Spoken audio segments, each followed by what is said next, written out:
নমস্কার। বরাক বিনোদনের পক্ষ থেকে আমি পূরবী মিশ্র আজ অষ্টম শ্রেণীর ক্লাস 8 এর বাংলা ক্লাস করাবার জন্য আমি আজ এখানে এসেছি। তো এখন যেহেতু পরীক্ষা একদম 10th মার্চ থেকেই চলে আসছে তোমাদের, তো আলাদা করে এখন আর প্রত্যেকটা চ্যাপ্টার নিয়ে বসার কোনো মানে নেই।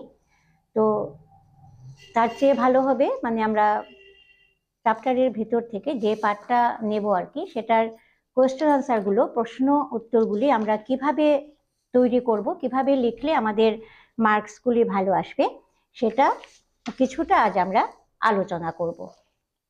তো তোমাদের ক্লাস 8 এর বাংলা বইয়ের দ্বিতীয় অধ্যায় চিরকালের সরাইঘাট। যেহেতু আমরা আসামে আছি, তো সরাইঘাট নামটা আমাদের কাছে ভীষণভাবে পরিচিত।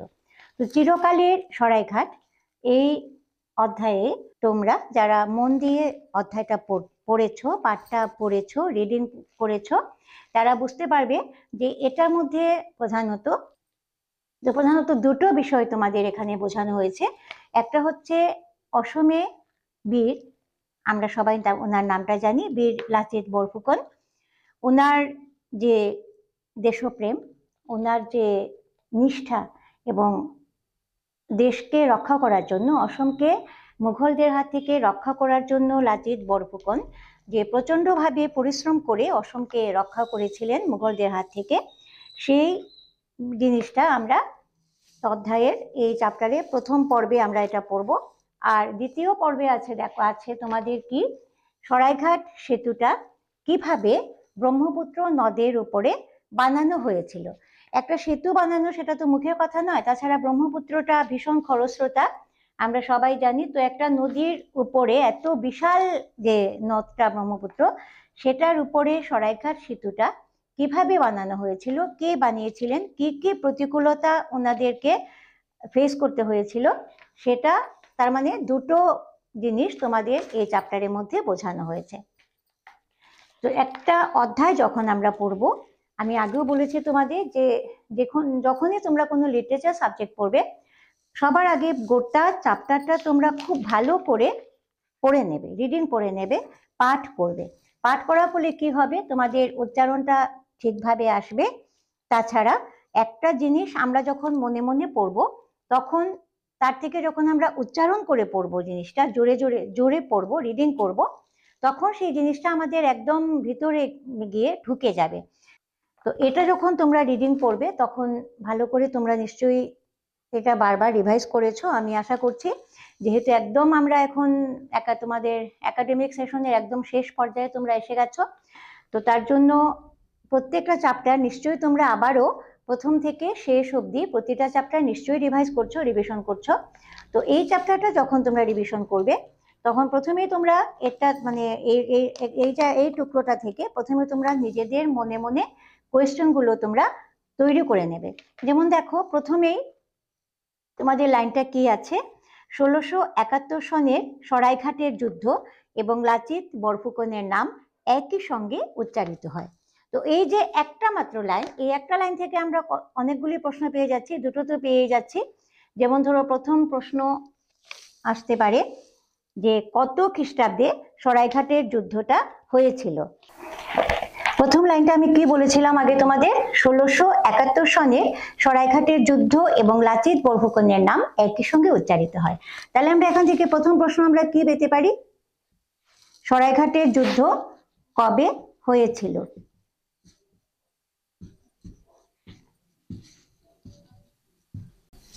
তো এই লাইনটা থেকে আমরা উত্তরটা পেয়ে গেলাম, সরাইঘাটের যুদ্ধটা কবে হয়েছিল, 1671 খ্রিস্টাব্দে। উত্তর হবে সরাইঘাটের যুদ্ধ 1671 সনে হয়েছিল। আজকাল আমরা যখন পেপারগুলো চেক করি, তখন প্রায়ই দেখি বেশিরভাগ ছাত্রছাত্রীরা কি করো, সরাইঘাটের যুদ্ধ কবে হয়েছিল তোমরা শুধু এই ইয়ারটা লিখে নাও, 1671 সনে। অবশ্যই এটা শুদ্ধ উত্তর, কিন্তু একটা জিনিস মনে রাখবে যে একটা খাতা যখন একজন এক্সামিনার চেক করছে, সে কোনো স্টুডেন্টসকে সে চিনতে পারছে না, কাজেই স্টুডেন্টটা কতটুকু যে ছাত্র বা ছাত্রীর খাতা আমরা দেখছি, তার আনসারের প্যাটার্ন দেখে আমরা বুঝে নেব সে কতটুকু পড়াশোনা করেছে, সে কিভাবে পড়াশোনা করেছে। যখন জাস্ট 1671টা তোমরা লিখবে, তখন অ্যাজ এ এক্সামিনার কি করব আমি, আমার ইমপ্রেশনটা মোটেই ভালো আসবে না। কেন ভালো আসবে না? কারণ এটা শুধু এই যে ইয়ারটা তোমরা লিখে নেবে, এতে কি হবে, কোনো কিছু ক্লিয়ার ভাবে আসছে না বা বোঝা যাচ্ছে না যে তোমরা কতটুকু পড়েছো।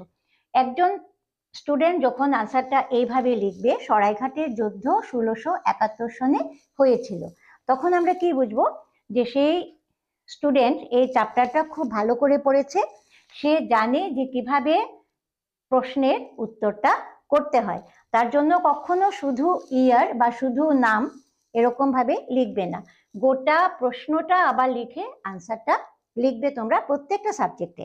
তাহলে কি হবে, টিচারের একটা ইমপ্রেশন থাকে, যে ইমপ্রেশনে গিয়ে হয়তো বা গোটা আনসার শিট দেখার পরে হয়তো মানে 1 মার্ক 2 মার্কস এরকম একটা ইমপ্রেশনের উপরে আমরা দিয়ে দিই বা এরকম চলে আসে আর কি। তো তার জন্য কখনো এরকম একদম এত সংক্ষিপ্ত ভাবে উত্তর তোমরা কখনোই লিখবে না। চেষ্টা করবে যাতে গোটা আনসারটা আমরা শুদ্ধ করে গুছিয়ে লিখতে পারি। তো এখান থেকে একটা প্রশ্ন আমরা পেয়ে গেলাম।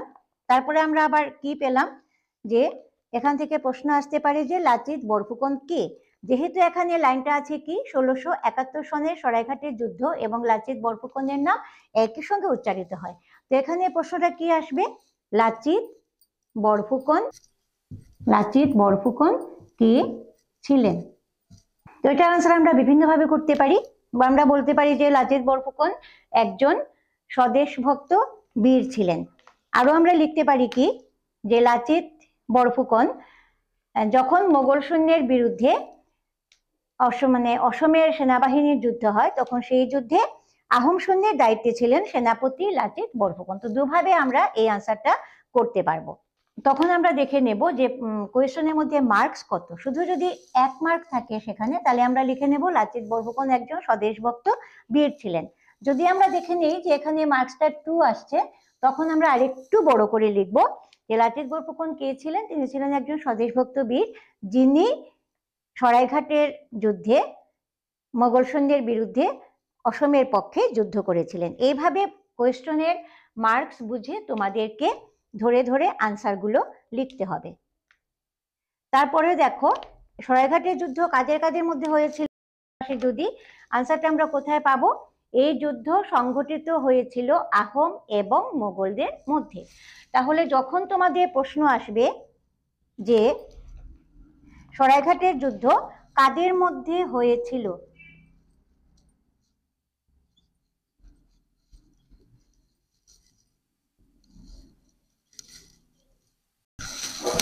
তখন আমরা উত্তরটা কি লিখব, যে সরাইঘাটের যুদ্ধটা সংঘটিত হয়েছিল কাদের মধ্যে, আহোম এবং মোগলদের মধ্যে। তাহলে এইভাবে আমরা দেখো, যখন চ্যাপ্টারটা আমরা পুরোটা রিডিং করে নেব, তখন প্রত্যেকটা প্রশ্নের উত্তর আমরা খুব সহজে লিখে নিতে পারবো। তারপরে আরো আছে, মোগল সৈন্যের পরিচালনার দায়িত্বে কে ছিলেন। এখানে দেখো, চ্যাপ্টারটা যখন আমরা ভালো করে রিডিং করে নেব, আমরা বলতে সঙ্গে সঙ্গে আনসার দিয়ে দেবো আমরা, যে মোগল সৈন্যের পরিচালনার দায়িত্বে ছিলেন রাজা রাম সিংহ, আর আহোম সৈন্যের দায়িত্বে কে ছিলেন, সেনাপতি লাচিত বরফুকন। এই যুদ্ধটা কি ছিল, মোগলদের অসমে সাম্রাজ্য বিস্তারের শেষ প্রচেষ্টা ছিল এই সরাইঘাটের যুদ্ধ। তো প্রথম পর্বে আমি আগেই বলেছি যে আমরা কি পেয়েছি, লাচিত বরফুকনের স্বদেশ প্রেমের গল্প, বা উনার স্বদেশ কিভাবে উনি স্বদেশ ভক্ত ছিলেন, কতটুকু স্বদেশ ভক্ত ছিলেন, সেটা আমরা উনার প্রথম প্যারাগ্রাফটা থেকে আমরা পেয়ে গেলাম। পরে দেখো কি আছে, এখানে সরাইঘাট সেতু নিয়ে তোমাদেরকে বলা হয়েছে, সরাইঘাট সেতুটা কিভাবে তৈরি হয়েছিল, কবে তৈরি হয়েছিল, কিভাবে তৈরি হয়েছিল, এবং এই তৈরি করার পেছনে কাদের অবদানটা সবচেয়ে বেশি ছিল। দেখো, সরাইঘাটের নির্মাণের দায়িত্বে কে ছিলেন, শ্রী বিসি গাঙ্গুলি ও শ্রী বি কে মিত্র। শ্রী বিসি গাঙ্গুলি, শ্রী বি কে মিত্র। প্রধানত এই দুজন ইঞ্জিনিয়ারের চেষ্টায় এত বিশাল ব্রহ্মপুত্র নদের উপরে ব্রিজটা, সরাইঘাট ব্রিজটা তৈরি করা সম্ভব হয়েছিল। তো এখানে তোমাদের আমরা অনুশীলনীতে চলে যাব। অনুশীলনীতে গিয়ে আমরা দেখব কি, প্রথম প্রশ্নটা কি আছে তোমাদের, পাঠটি শুদ্ধ এবং স্পষ্ট উচ্চারণ করে পড়ো। তারপরে দেখো উত্তর দাও। উত্তর দেওয়ার মধ্যে মাত্র 4টাই প্রশ্ন তোমাদের। যেমন প্রথম প্রশ্নটা, রামসিংহ কে ছিলেন? তো রামসিংহ কে ছিলেন, গোটা চ্যাপ্টারটা পড়ে নেওয়ার পরে আমরা কি বুঝতে পারলাম? আমি আগেই বলেছি তোমাদের, এই প্রশ্নটা আগেও বলে গেছি। রাজা রামসিংহ কে ছিলেন? রাজা রামসিংহ ছিলেন মোগল সৈন্যদের পরিচালনার দায়িত্বে বা মোগল সৈন্যদের সেনাপতি ছিলেন। সরাইঘাটের যুদ্ধে রামসিংহ ছিলেন মোগল পক্ষের সেনাপতি। এরপরে প্রশ্নটা দেখো, তিনি কেন অসমে এসেছিলেন? তো রামসিংহ কেন অসমে এসেছিলেন? তিনি যুদ্ধ করার জন্য এসেছিলেন। কাদের বিরুদ্ধে যুদ্ধ করার জন্য এসেছিলেন? অসমে যারা আছে সেই অসমবাসী আহোমদের বিরুদ্ধে যুদ্ধ করার জন্য এসেছিলেন। তাহলে তিনি কেন এসেছিলেন? তিনি অসমে মোগল সাম্রাজ্য বিস্তারের জন্য এসেছিলেন। এটা হবে পুরো গোটা আনসারটা। তারপরে দেখো, সরাইঘাটের যুদ্ধ কার কার মধ্যে সংঘটিত হয়? এখানে তোমরা যারা বুঝতে পারবে না বা প্রশ্ন করতে পারো যে সংঘটিত মানে কি? সংঘটিত কি হয়েছিল? সরাইঘাটের যুদ্ধ কার কার মধ্যে সংঘটিত হয়েছিল, অর্থাৎ কাদের কাদের মধ্যে যুদ্ধটা ঘটেছিল। সরাইঘাটের যুদ্ধটা আমরা এখন সবাই জানি, তোমরাও জানবে আনসার করতে। এটা কি হয়েছিল? সরাইঘাটের যুদ্ধটা কার কার মধ্যে হয়েছিল? মোগলদের মধ্যে, মোগল এবং আহোমদের মধ্যে, আহোমদের মধ্যে সরাইঘাটের যুদ্ধটা হয়েছিল। তারপরে একদম তোমাদের চ্যাপ্টারের শেষ দিকে চলে গেছে প্রশ্নটা, কোন সনে মালিগাঁওয়ে এনএফ রেলওয়ের সদর দপ্তরটা তৈরি হয়েছিল? একদম দেখো তোমাদের এটার নিচে আছে 1956 সালে মালিগাঁওয়ে এনএফ রেলওয়ের সদর দপ্তরটা স্থাপিত হয়। তাহলে আমরা কি বুঝে নিলাম? যে আমরা যখনই গোটা চ্যাপ্টারটা খুব ভালো করে আমরা পড়বো, ভালো করে পড়ে জিনিসটা আমরা গোটাটা বুঝে নেব ভালো করে, তখন অনুশীলনের মধ্যে কোনো কিছু আমাদের আর অজানা থাকবে না। তারপরে দেখো তোমাদের 3 নম্বর প্রশ্ন কি বলেছে, পাঠের কঠিন শব্দগুলো খুঁজে নিয়ে শব্দ সম্ভার অথবা অভিধান থেকে অর্থ জেনে নিজের খাতায় লিখো। যেমন কঠিন শব্দের মধ্যে একটা আমি তোমাদের বললাম সংঘটিত, যেটা তোমাদের কাছে কঠিন মনে হতে পারে। এটা মানে প্রশ্ন মানে হলো ঘটনা কি ঘটেছিল। তারপরে এরকম অনেকগুলি তোমরা নিজেরাই বুঝে নিতে পারবে, যেমন সুতীক্ষ্ণ মানে তীক্ষ্ণতার সঙ্গে। তারপরে এরকম আরো অনেক যেগুলা তোমাদের, যেমন চিরস্মরণীয়। চিরস্মরণীয় মানে তাহলে কি?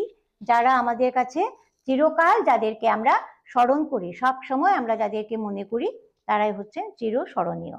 পরিকল্পনা, দেখো বাহুবলী ব্রহ্মপুত্রের উপর সেতু নির্মাণে পরিকল্পনা, পরিকল্পনা মানে তাহলে কি?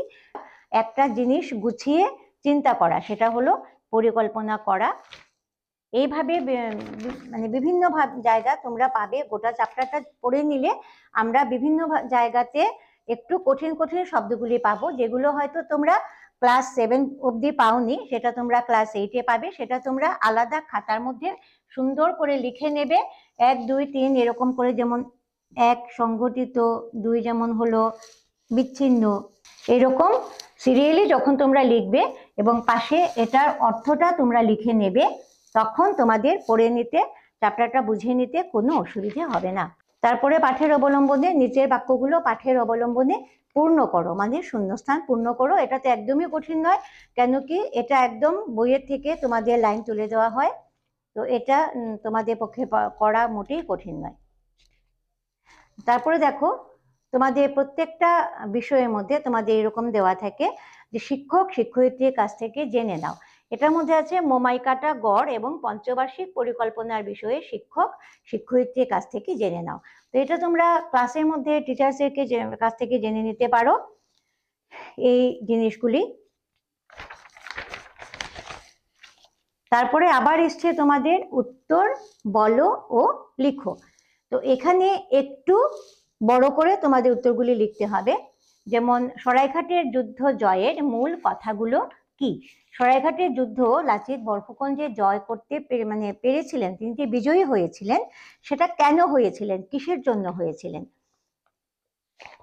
এখানে দেখো একদম প্রথম যে কথাগুলি আছে এখানে লিখেছে, দেখো এই সরাইঘাটের যুদ্ধে অসমের সৈন্য এবং সেনাপতির কর্মদক্ষতা, সময় অনুযায়ী কর্তব্যবোধ, আভ্যন্তরীণ শৃঙ্খলার প্রকাশ এবং সবচেয়ে গুরুত্বপূর্ণ অদম্য দেশপ্রেমের ভাব। তো এখান থেকেই আমরা উত্তরটা লিখে নিতে পারছি, যদি আমরা নিজেরা বানিয়ে নাও লিখতে পারি। তোমাদের মধ্যে যারা বাংলা লিখতে পারো সুন্দর করে, নিজের মনের ভাবটা নিজের মতো করে যারা লিখবে তারা ভালো মার্কস পাবে। সবসময় যে আমাদের বইয়ের ভাষায় লিখতে হবে, বড় বড় কথা লিখতে হবে, এরকম কোনো মানে নেই।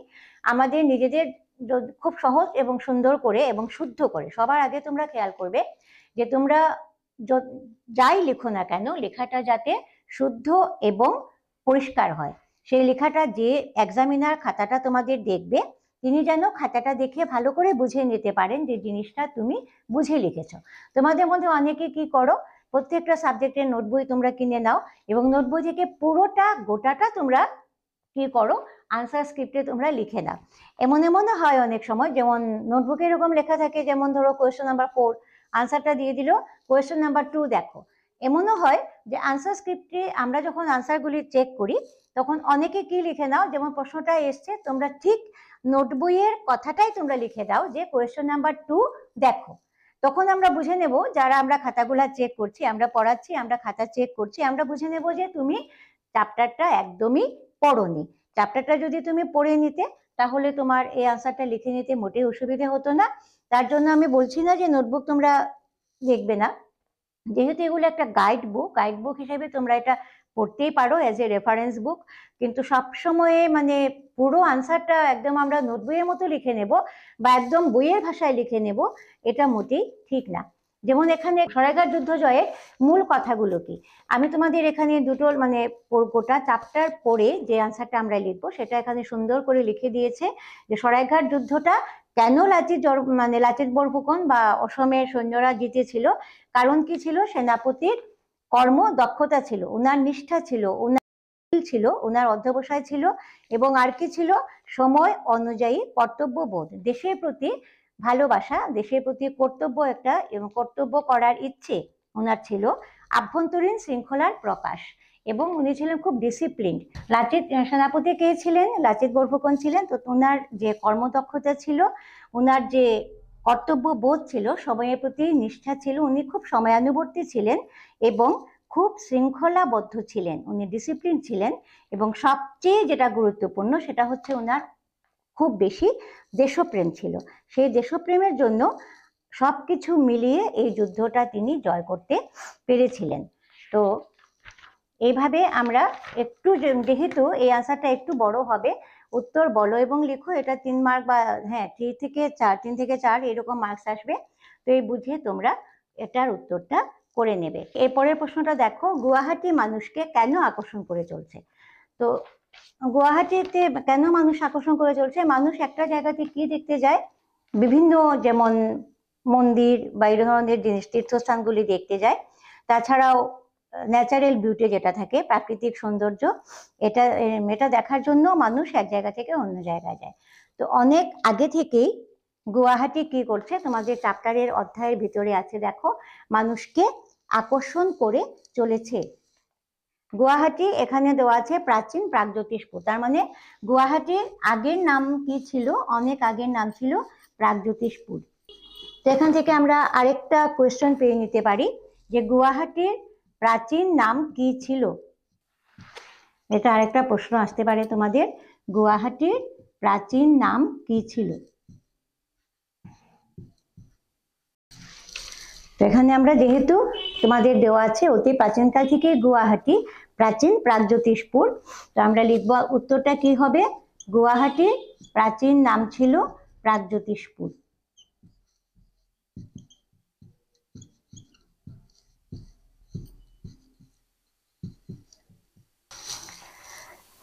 এখন আমরা কি পাবো, যে গুয়াহাটি কেন আমাদের সবাইকে আকর্ষণ করে চলেছে। তাহলে গুয়াহাটিতে কি কি আছে এটা আমরা আগে জেনে নিই।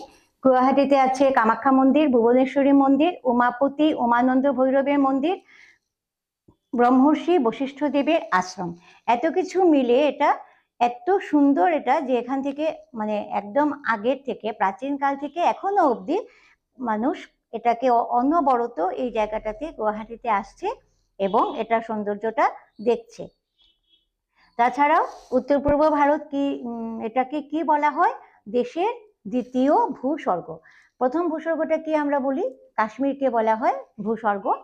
তো এখানে বলা হচ্ছে যে উত্তর পূর্ব ভারত যেখানে নর্থ ইস্ট আমাদের আছে, এটাও মানে আমাদের দেশের দ্বিতীয় ভূস্বর্গ। কারণ কি এখানে এত বেশি প্রাকৃতিক সৌন্দর্যটা এত বেশি এবং এত বৈচিত্র্য প্রাকৃতিক সৌন্দর্যের মধ্যে, যেখানে মানুষ প্রাকৃতিক সৌন্দর্য ন্যাচারাল বিউটিটা দেখার জন্য মানুষ এখানে আসে। তাহলে গুয়াহাটি কেন মানুষকে আকর্ষণ করে চলেছে? গুয়াহাটি মানুষকে আকর্ষণ করে চলেছে কারণ গুয়াহাটিতে অসংখ্য দেখার জিনিস আছে, যেমন বিভিন্ন মন্দির আছে। এখানে মন্দিরের নামগুলো তোমরা দিয়ে দেবে, কামাখ্যা মন্দির, ভুবনেশ্বরী মন্দির, সবগুলো নাম দিয়ে দেবে, এবং আরো অনেক কিছুই আছে। তাছাড়াও গুয়াহাটি সহ গোটা উত্তর পূর্ব ভারতটাই প্রাকৃতিক সৌন্দর্যের একদম লীলা নিকেতন। এখানে প্রাকৃতিক সৌন্দর্যটা খুবই বৈচিত্র্যময় আসাম, তাই এইসব দেখতে মানুষ এখানে আসে। তাছাড়াও আসামে আছে সবুজ পাহাড় আছে, চা বাগান আছে, এগুলো এত সুন্দর যে এগুলা দেখার জন্য মানুষ এখানে আসে। তারপরে দেখো অসমকে দুটি ভাগে বিভক্ত করে রেখেছে। একটা ভাগ হচ্ছে কি শদিয়া থেকে ধুবড়ি। তাহলে আরেকটা প্রশ্ন আসতে পারে যে অসমকে কোন কোন দুটি ভাগে ভাগ করা হয়েছে? অসমকে শদিয়া থেকে ধুবড়ি এই দুটি ভাগে ভাগ করা হয়েছে। এর পরের প্রশ্নটা আবার প্রায় একই, এখানে মানুষ কেন আসে? উত্তর পূর্ব ভারতে মানুষ কেন আসে? উত্তর পূর্ব ভারতে মানুষ এখানে যে প্রাকৃতিক বৈচিত্র্য আছে, বিভিন্ন তীর্থস্থান আছে, বিভিন্ন মন্দির আছে, এবং এইসব কিছু দেখার জন্য চা বাগানের সুন্দর মনোরম দৃশ্য আছে, এইসব সরাইঘাট সেতু আছে, গুয়াহাটি বিশ্ববিদ্যালয় আছে, এই সব কিছু দেখার জন্য মানুষ এখানে আসে। তারপরে উত্তর বলো এবং লেখোর মধ্যে তোমাদের শেষ প্রশ্নটা, সরাইঘাট সেতুকে উত্তর পূর্ব ভারতের প্রাণস্বরূপ বলা হয়েছে কেন? সরাইঘাট সেতুটা কেন আমাদের নর্থ ইস্ট ইন্ডিয়া প্রাণস্বরূপ? কেন প্রাণস্বরূপ? কারণ এই সেতুটা হওয়ার জন্য কি হয়েছে, আমাদের যোগাযোগ ব্যবস্থাটা অনেকখানি উন্নত হয়ে গেছে। যেমন উত্তর পূর্ব ভারতকে ব্রহ্মপুত্র নদীর উপর নির্মিত একটি সেতুর মাধ্যমে এই সেতুটা আমাদের আসামকে বাইরের আমাদের রাজ্যের মানে অন্যান্য রাজ্যের সঙ্গে আমাদেরকে সংযুক্ত করে রেখেছে। যেমন দেখো যখন দেশটা আমাদের বিভক্ত হয়ে গেল, এটা আমরা সবাই জানি যে 1947-এ আমরা যখন স্বাধীনতা পেয়েছিলাম, আমাদের উত্তর পূর্বসূরীরা যখন স্বাধীনতা পেয়েছিলেন 1947-এ, তখন দেশটা বিভক্ত হয়ে গিয়েছিল। তো সেই দেশভাগের পরে গোটা অসমে খুব সমস্যা দেখা দিয়েছিল। স্থল এবং জলপথে উত্তর পূর্ব ভারত অনেকটাই বিচ্ছিন্ন হয়ে পড়েছিল, সেটা হচ্ছে স্বাধীনতার পরে পরে। তো তারপরে যখন সেতুটা তৈরি করা হলো 1962-তে, তখন কি হয়ে গেল যে দেখা গেল যে অসমটা বা নর্থ ইস্ট ইন্ডিয়াটা বাইরের মানে আমাদের অন্য অন্য রাজ্যগুলির সঙ্গে, ভারতবর্ষের অন্যান্য রাজ্যগুলির সঙ্গে সংযুক্ত হয়ে গেছে স্থলপথে এবং জলপথে। এবং এই সংযুক্ত হওয়ার জন্য কি হয়েছে, এই গুয়াহাটি মহানগরী প্রান্তে এই সেতুটি গোটা দেশের সঙ্গে আমাদের উত্তর পূর্ব ভারতকে সংযুক্ত করে রেখেছে, এবং এই সেতু দিয়ে রোজ দিন অসংখ্য মানুষ বাইরে থেকে আসামে আসছেন, অসম থেকে আমরা বাইরে যাচ্ছি, এইভাবে আমাদের সবার মধ্যে একটা কালচারাল এক্সচেঞ্জ হচ্ছে, বিভিন্ন ভাবের বিনিময় হচ্ছে, এই সব কিছু হচ্ছে, যার জন্য সরাইঘাট সেতুটা আমাদের উত্তর পূর্ব ভারতের প্রাণস্বরূপ। তাহলে এইটুকুই তোমাদের, তারপরেও ব্যাখ্যা আছে, যে ব্যাখ্যাগুলি তোমাদের মানে করতে হয়। তো টেক্সচুয়াল কোয়েশ্চন থেকে তোমাদের এগুলোই আসবে। তো এইভাবে তোমরা প্রত্যেকটা চ্যাপ্টারগুলো যখন রিভাইজ করবে, রিভিশন করবে, তখন আবারও যখন তোমরা পরীক্ষার পারপাসে জিনিসটা রেডি করবে, তখন তোমরা মার্কস বুঝে বুঝে আনসারগুলি করা শিখবে। তোমাদের বেশিরভাগ প্রশ্ন অনুশীলনী থেকে আসে, পাশাপাশি চ্যাপ্টারের ভিতর থেকেও আসবে প্রশ্ন অবশ্যই। তো চ্যাপ্টারের ভিতর থেকে প্রশ্ন এলে সেটা বের করাটা বা আনসার করে দেওয়াটা মোটেই কঠিন নয়, যেহেতু আমরা গোটা চ্যাপ্টারটা ভালো করে পড়ে নিচ্ছি। তো আজ এইটুকুই থাক, তোমরা ভালো করে পড়ো এবং পরীক্ষার জন্য তৈরি হও। পরবর্তী ক্লাসে আমরা আবার আসব।